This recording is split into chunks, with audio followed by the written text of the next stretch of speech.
নতুন নিয়মে trust wallet account create.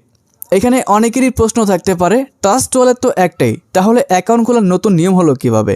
হ্যাঁ বন্ধুরা, ট্রাস্ট ওয়ালেট একটাই, তবে অ্যাকাউন্ট খোলার নতুন নিয়ম রয়েছে। তার কারণ হচ্ছে, দেখেন ট্রাস্ট ওয়ালেটের আগের লুকটা কেমন ছিল, এরকম। এটাতে কিন্তু আমরা সকলেই অভ্যস্ত, কীভাবে কাজ করে এটা সকলেই আমরা জানি। কিন্তু আপডেটের পর ট্রাস্ট ওয়ালেটের লুকটা কিন্তু পুরোটাই চেঞ্জ হয়ে গেছে। আমি ট্রাস্ট ওয়ালেটে আসার পর আমি নিজেই কনফিউজড হয়ে গেছি, আমি ট্রাস্ট ওয়ালেটের ভিতরে আছি নাকি অন্য কোনো ওয়ালেটের ভিতরে আছি। এটা আপনাদের সকলেরই ক্ষেত্রে হচ্ছে, এটা কিভাবে কাজ করে। এবং আপনারা অনেকে আমাকে কমেন্টও করেছিলেন এবং ইনবক্স করেছিলেন, ভাই নতুন নিয়মে কীভাবে আমরা ট্রাস্ট ওয়ালেট অ্যাকাউন্ট খুলবো সেটার একটা ভিডিও দেন। কারণ ইউটিউবে যে ভিডিওগুলো ছিল ওইগুলো কিন্তু আগের নিয়মে খোলা দেখানো হয়েছে, আগে যেরকম ছিল ওইরকমভাবে অ্যাকাউন্ট খোলা দেখানো হয়েছে। নতুন আপডেটের পর আপনারা অনেকেই বুঝতেছেন না, সেই আগের ভিডিওগুলো দেখার পর নতুনভাবে কিন্তু অ্যাকাউন্টটা খুলতে পারতেছেন না। তো এই জন্য আজকের এই ভিডিওটি তৈরি করা। এই ভিডিওতে আপনাদেরকে আমি দেখাবো নতুন নিয়মে কীভাবে হচ্ছে আপনি মোবাইল ফোনের মাধ্যমে সঠিকভাবে একটি ট্রাস্ট ওয়ালেট অ্যাকাউন্ট ক্রিয়েট করবেন।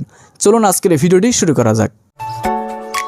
প্রথমেই আপনি আপনার মোবাইল থেকে গুগল প্লে স্টোরটাকে ওপেন করবেন এবং উপরের দিকে আপনারা সার্চ করবেন trust wallet, TRUST, trust WALLET wallet.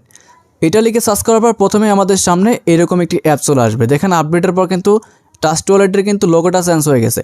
তো এবার হচ্ছে এই অ্যাপটাকে আপনি ইনস্টল বাটনে ক্লিক করে ইনস্টল করে নেবেন। নিচের দিকে দেখেন কিছু পিকচার রয়েছে, নতুন আপডেটের পর কিন্তু এরকম কিছু পিকচার তারা অ্যাড করেছে নতুনভাবে কীভাবে এই ট্রাস্ট ওয়ালেটটা কাজ করবে, ঠিক আছে। সো অ্যাপটা ইনস্টল হওয়ার পর আমি অ্যাপটা ওপেন করব। তো এইবার দেখেন অ্যাপটা কিন্তু ইনস্টল হয়ে গেছে। এবার আমরা ওপেন নামে একটি বাটন পেয়ে যাবো, এখানে ক্লিক করব। তারপর আমাদের সামনে আজকের আমাদের ট্রাস্ট ওয়ালেট অ্যাপ্লিকেশনটা ওপেন হয়ে যাবে। নিচের দিকে দেখেন গেট স্টার্টেড নামে একটি বাটন রয়েছে, এখানে ক্লিক করতে হবে। অ্যান্ড এইবার দেখেন আমাদের কিন্তু আগের অপশন যেরকম ছিল ওরকম কিন্তু আসবে না, নতুন নিয়ম আসবে। এবার দেখেন create new account at existent wallet, মানে এখানে ক্লিক করলে আপনি চাইলে আপনার যে আগের ওয়ালেটগুলো আছে সেগুলো লগ ইন করতে পারবেন। আর যদি আগের কোনো অ্যাকাউন্ট না থাকে সেক্ষেত্রে আপনি ক্রিয়েট নিউ অ্যাকাউন্টে ক্লিক করবেন। এখানে ক্লিক করার পর নিচের দিকে দেখেন backup manually backup two Google drive, মানে গুগল ড্রাইভে আপনি চাইলে আপনার মানে 12টা যে ওয়ার্ড দেবে সেগুলো সেভ করে রাখতে পারেন। এবার হচ্ছে আমি এখান থেকে ব্যাকআপ ম্যানুয়ালিতে ক্লিক করব। ম্যানুয়ালিতে ক্লিক করার পর দেখেন এখানে হচ্ছে আমাদের 3টা টিক মার্ক দিতে হবে। যাওয়ার পর কন্টিনিউ অপশনে ক্লিক করবেন। তারপর দেখেন এখানে কিন্তু 12টা ওয়ার্ড আমাদেরকে দেবে। এই 12টা ওয়ার্ড আপনি যে কোনো জায়গায় খাতায় লিখে নেবেন অথবা হচ্ছে আপনি আরেকটা মোবাইল দিয়ে ছবি তুলবেন।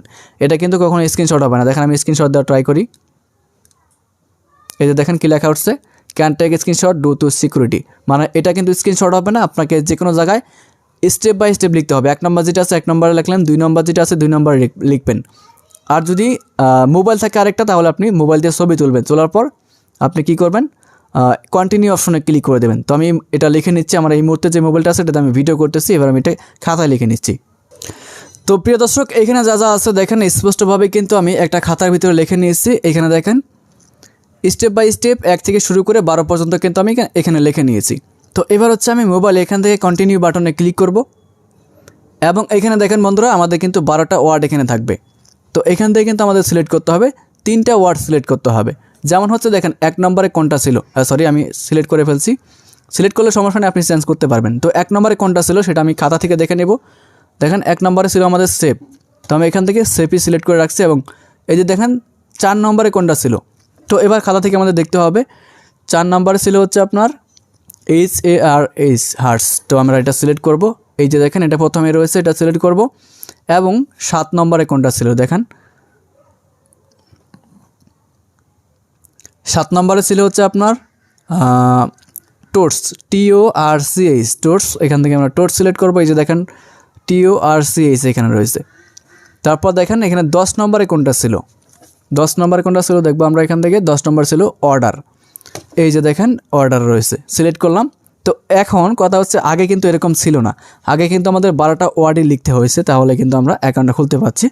এবার কিন্তু তারা আপডেট করার পর 4টা অপশন নিয়ে আসছে, মানে 12টা ওয়ার্ড আপনাকে ঠিকই লিখতে হবে, কিন্তু ওই 12টার মধ্যে 4টা দিবে, উল্টাপাল্টা করে আপনাকে সিলেক্ট করতে হবে। তো এবার হচ্ছে আমরা এখান থেকে কনফার্মে ক্লিক করব।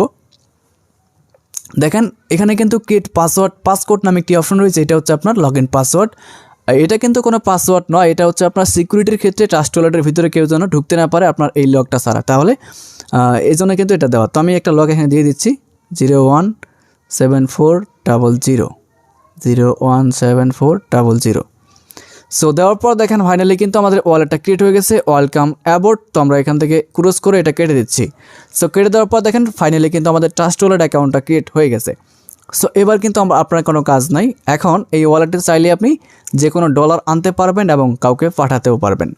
আরেকটা জিনিস দেখাই, এখানে আপনি বিভিন্ন ধরনের টোকেন কীভাবে অ্যাড করবেন। মনে করেন এখানে কিন্তু ইউএসডি নাই, দেখেন বিটিসি, ইথেরিয়াম, ম্যাট্রিক, বিএনবি এবং বিএনবি স্মার্ট চেইন, এখানে 5টা টোকেন আছে। আমাদের ইউএসডি, টিআরএক্স এগুলো কিন্তু নাই। এগুলো অ্যাড করবেন কীভাবে? সো অ্যাড করার জন্য আপনি এখান থেকে নিচের দিকে দেখবেন ম্যানেজ ক্রিপ্টো নামে একটি লেখা আছে, এখানে ক্লিক করতে হবে। দেখেন এখানে কিন্তু শুধুমাত্র 4টা ওয়ান করা আছে। আপনি চাইলে যে কোনো টোকেন এখান থেকে ওয়ান করতে পারবেন। যেটা আপনি খুঁজে পাবেন না সেটা লিখে সার্চ করবেন। যেমন আমি ইউএসডি লিখে সার্চ করতেছি। ইউএসডি লিখে সার্চ করার পর দেখেন ইউএসডির যে টোকেনগুলো আছে প্রত্যেকটা টোকেন চলে আসছে। এখান থেকে আমরা ইউএসডি টোন এটাকে অন করবো, কারণ এটা আমাদের সবসময় লাগে। TRC20 আরেকটা অন করবো আমি, এই যে বিএনবি স্মার্ট চেইন, এই দুইটা আমার লাগে বেশি, আমি দুইটা অন করে দিলাম। সো দেখেন এই দুইটা কিন্তু চলে আসছে এখানে। এইভাবে হচ্ছে আপনি যেটা লাগবে সেটা সার্চ করবেন। TRX লাগলে TRX সার্চ করবেন, অথবা যে কোনো টোকেন সার্চ করবেন। করার পর আপনি ব্যাক করবেন, দেখবেন যে আপনার টোকেনগুলো কিন্তু এখানে অ্যাড হয়ে গেছে। এখানে আরেকটা গুরুত্বপূর্ণ জিনিস দেখায়, যারা ক্রিপ্টোকারেন্সিতে কাজ করেন আমাদের কিন্তু অনেক কাস্টম টোকেন অ্যাড করতে হয়। সেই ক্ষেত্রে সেই কাস্টম টোকেনগুলো আপনি কীভাবে অ্যাড করবেন? অ্যাড করার জন্য ম্যানেজ ক্রিপ্টোতে ক্লিক করবেন এবং উপরের দিকে আপনি একটা প্লাস আইকন পাবেন, এখানে ক্লিক করতে হবে। অ্যান্ড প্লাস আইকনে ক্লিক করার পর দেখেন এখানে নেটওয়ার্ক রয়েছে। আপনি আপনার ক্রিপ্টোকারেন্সির নেটওয়ার্কটা সিলেক্ট করবেন, যে টোকেনটা অ্যাড করবেন। নেটওয়ার্ক সিলেক্ট করার পর এখানে আপনি সেই অ্যাড্রেসটা দেবেন, অটোমেটিক চলে আসবে। অ্যান্ড সেভে ক্লিক করলে আপনার টোকেনটা কিন্তু হোম পেজে অ্যাড হয়ে যাবে। তো আশা করি বুঝতে পারছেন। এখন হচ্ছে আপনাদেরকে আমি একটা জিনিস দেখাই, সেটা হচ্ছে সেটিংয়ে ক্লিক করে এখানে আমাদের কিন্তু অনেকগুলো অপশন রয়েছে। এখান থেকে আপনি সিকিউরিটিতে ক্লিক করে আপনি চাইলে পাসওয়ার্ডগুলো কিন্তু এখানে রাখতে পারেন, না হলে আপনি রিমুভও করতে পারেন। ঠিক আছে, এই যে দেখেন আপনি চাইলে এখান থেকে সিকিউরিটি স্ক্যান এটা অফ করে রাখতে পারেন, পাসওয়ার্ড অফ করে রাখতে পারেন। এগুলো হচ্ছে আপনার ট্রাস্ট ওয়ালেটে ঢোকার সময় যে পাসওয়ার্ডটা, এগুলো আপনি চাইলে রাখতেও পারেন, নাও রাখতে পারেন, সমস্যা নেই। আর 12টা ওয়ার্ড যে আমরা প্রথমে দিয়েছি অ্যাকাউন্ট খোলার সময়, 12টা ওয়ার্ড কিন্তু অবশ্যই মনে রাখতে হবে। পরবর্তীতে আপনি যে কোনো ফোনে লগ ইন করতে হলে কিন্তু সেই 12টা ওয়ার্ড লাগবে। পাসওয়ার্ড কিন্তু কোনো বিষয় না, এখানে কিন্তু কোনো পাসওয়ার্ড লাগে না। আমি প্রথমে বলছি সিকিউরিটির জন্য সেই পাসওয়ার্ড আপনাকে দিতে হবে, সেটা আপনি যে কোনো সময় চেঞ্জ করতে পারবেন। কিন্তু ওই 12টা ওয়ার্ড থাকলে আপনি যে কোনো ফোনে লগ ইন করতে পারবেন, কোনো পাসওয়ার্ডের প্রয়োজন পড়বে না। ঠিক আছে, তো গাইস এই ছিল আমাদের আজকের ভিডিও। দেখা হচ্ছে পরবর্তী ভিডিওতে। যদি কোনো প্রশ্ন থাকে ট্রাস্ট ওয়ালেট নিয়ে অবশ্যই আপনি কমেন্ট করবেন। নেক্সট টাইমে আমি ওটাতে ভিডিও দেওয়ার চেষ্টা করবো এবং আপনাদেরকে কমেন্ট অ্যান্সার দিয়ে বোঝানোর চেষ্টা করব। ভালো থাকবেন সবাই, সুস্থ থাকবেন, আল্লাহ হাফেজ।